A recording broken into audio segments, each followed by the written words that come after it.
Hi friends, నమస్తే. ఇటీవల అనగా ఆగస్టు 8 రాత్రి తెల్లవారితే ఆగస్టు 9 అంటే వేకువజామున ఒక ఆర్జీ కార్ కాలేజ్, కలకత్తాలో ఉన్నటువంటి ఆర్జీ కార్ కాలేజ్లో ఒక మహిళా డాక్టర్, పీజీ చదువుతున్నటువంటి ఒక మహిళా డాక్టర్ పైన అత్యాచారం జరిగింది. ఇది అందరికీ తెలిసినటువంటి విషయమే. అయితే ఈ అత్యాచారంలో అక్కడ స్థానిక రాష్ట్ర పోలీసులు తేల్చినటువంటి విషయం ఏంటంటే, ఒక వ్యక్తి చేశాడన్నట్టుగా తేల్చారు. ఆ వ్యక్తి పేరు ఏంటంటే సంజయ్ రాయ్.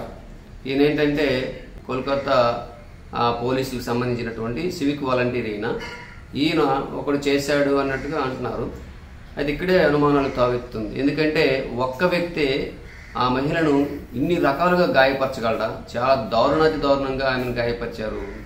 కాలర్ బోన్ విరిగిపోయింది, అలాగే నడుంకి తొడలకి మధ్యలో ఉన్నటువంటి ఎముకలు కూడా విరిగిపోయి అంటున్నారు. ఇంత దారుణంగా, అలాగే కాలు కూడా 90 degrees యాంగిల్లో వంచేసి ఇచ్చేసారని చెప్తున్నారు.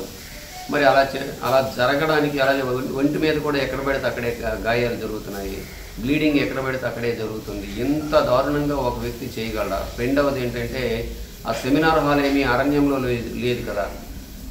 అక్కడ ఆ అమ్మాయి ఖచ్చితంగా గాయాలను బట్టి చూస్తే ఖచ్చితంగా ఆ అమ్మాయి తిరిగి ప్రతిఘటించింది అని అర్థమవుతుంది. ప్రతిఘటించినప్పుడు ఖచ్చితంగా కేకలు వేస్తుంది. కేకలు వేయకుండా నోరు నొప్పించడానికి ఎవరో ఒకరు ఉంటేనే తప్ప ఒకే వ్యక్తి ఇన్ని పనులు చేయలేడు కదా.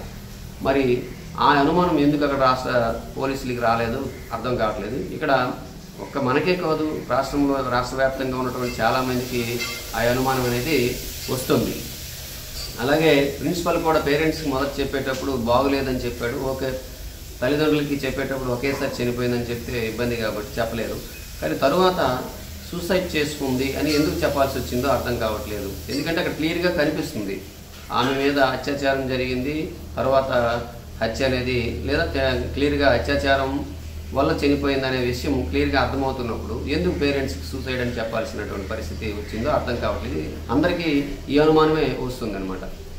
అలాగే ఇప్పుడు ఆ పేరెంట్స్కి కూడా ఒక 3 hours వరకు అమ్మాయిని చూడడానికి అనుమతించకపోవడం కావచ్చు, అలాగే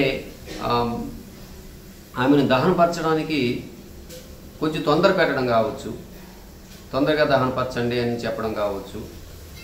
ఇలాంటివన్నీ చూస్తుంటే ఖచ్చితంగా అనుమానాలకి తావిస్తుంది. అలాగే ఆ ప్రిన్సిపల్ని రాజీనామా చేసినటువంటి ఆ ప్రిన్సిపల్ని వేరే కాలేజీలో ప్రమోట్ చేసి మళ్ళీ నియమించడం అనేది కూడా అనుమానాలకి తావెత్తుతుంది.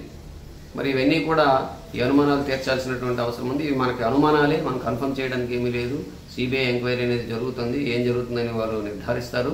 కాకపోతే ప్రస్తుతానికి ప్రజల్లో ఉన్నటువంటి అనుమానాలు తీర్చాల్సినటువంటి అవసరము, వీలైనంత త్వరగా తీర్చాల్సినటువంటి అవసరం అక్కడ సిబిఐ అధికారులు కావచ్చు, అక్కడ రాష్ట్ర ప్రభుత్వానికి కూడా ఉంది. అయితే ఇప్పుడు విశేషం ఏంటంటే, ఆ రాష్ట్రానికి సీఎం మరియు హోమ్ మినిస్టర్ మరియు హెల్త్ మినిస్టర్ 3 కూడా ఆమె అయినటువంటి మమతా బెనర్జీ మాత్రం ఆమెకి ఏమీ తెలియనట్టు రోడ్డెక్కి మళ్ళీ తిరిగి ఆమె ఆ పిల్లకి న్యాయం జరగాలని చెప్పేసి ర్యాలీలు చేస్తుండడము అనేది ఎంతవరకు సమంజసమో అర్థం కావట్లేదు. ఎందుకంటే ఆమె ఒక మహిళ, అక్కడ జరిగినటువంటి అన్యాయం ఒక మహిళకి జరిగింది. ఆమె ఒక సీఎం, ఆమె ఒక హోమ్ మినిస్టర్, ఆమె ఒక హెల్త్ మినిస్టర్, ఇన్ని అయి ఉండి ఆమె ఇతరులు ఇంకెవరు న్యాయం చేయగలరు? చేయాలంటే ఆమె మాత్రమే న్యాయం చేయగలరు. తర్వాత స్టూడెంట్స్ ప్రొటెస్ట్ చేస్తుంటే వాళ్ళ మీద కేసులు పెట్టడం, అక్కడ ఉన్నటువంటి స్థానిక డాక్టర్స్ని వేరే దగ్గరికి, దూర ప్రాంతాలకి ట్రాన్స్ఫర్ చేయడం, ఎవరైతే ప్రతిఘటించారో, ఎవరైతే ప్రొటెస్ట్ చేశారో వాళ్ళని. ఇలాంటివన్నీ చూస్తుంటే కొద్దిగా ప్రజలకి ఖచ్చితంగా అనుమానం రావడం అనేది సహజంగానే జరుగుతుంది.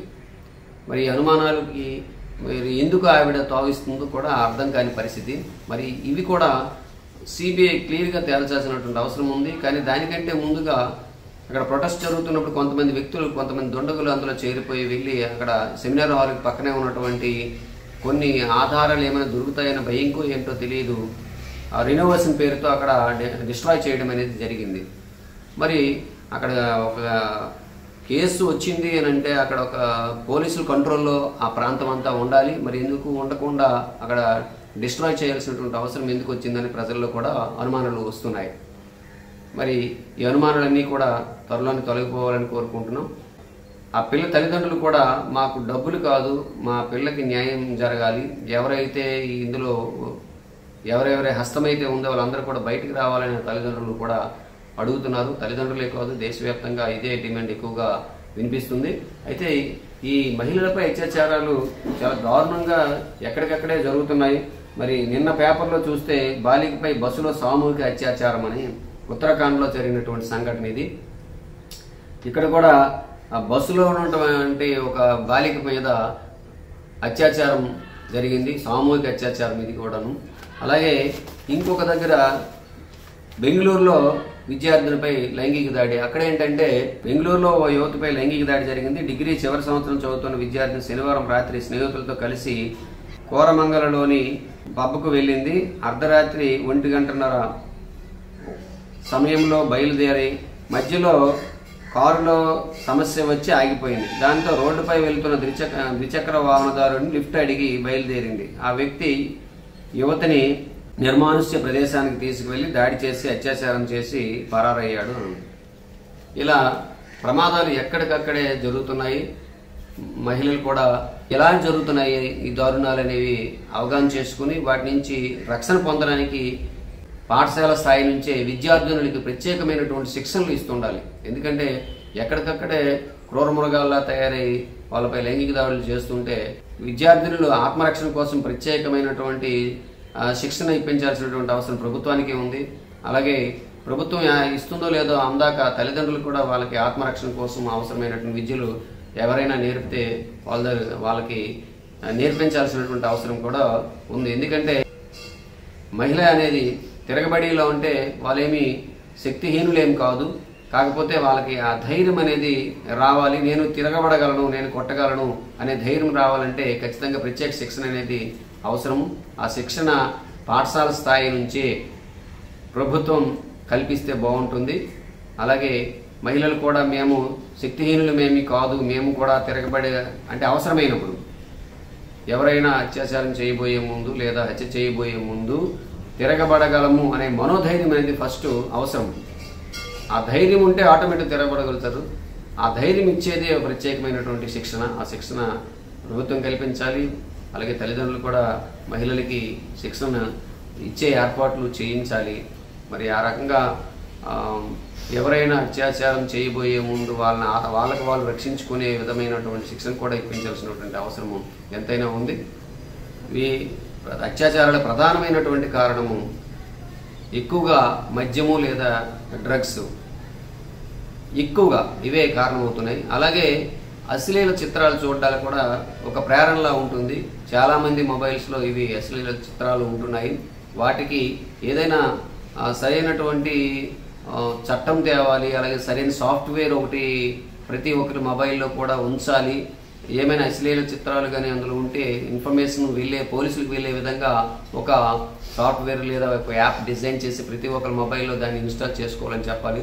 ఎందుకంటే కొంతమంది పేరెంట్స్ కూడా పిల్లలు ఇంటి దగ్గర ఉంటారు, చూస్తారని కూడా ఆలోచించకుండా వాళ్ళ మొబైల్లో అశ్లీలమైనటువంటి చిత్రాలు ఉంచుకుంటున్నారు. దానివల్ల అనుకోకుండా ఒక్కోసారి పిల్లలు కూడా అవి చూసేస్తున్నారు. అలాంటివి జరగకుండా ఉండాలి అంటే ఖచ్చితంగా వాటిని స్ట్రిక్ట్గా ప్రొహిబిట్ చేయాలి. అలాగే మద్యము, అలాగే డ్రగ్స్ ఇలాంటి వాటిని కూడా ప్రొహిబిట్ చేయాలి. అలాగే విద్యార్థి స్థాయి నుంచే పిల్లలు విద్యా బోధనతో పాటుగా విలువల బోధన కూడా జరగాలి. విలువలు పెంపొందించేటట్టు చేయాలి. మరి మహిళని తన అక్కలాగా, తన చెల్లిలాగా, తన తల్లిలాగా గౌరవించాలనే విషయము తల్లిదండ్రులు పిల్లలకి చెప్పాలి. అలాగే ఉపాధ్యాయులు పిల్లలకి చెప్పాలి. ఆ రకమైనటువంటి చర్యలు తీసుకుంటారని కోరుకుంటూ నమస్తే.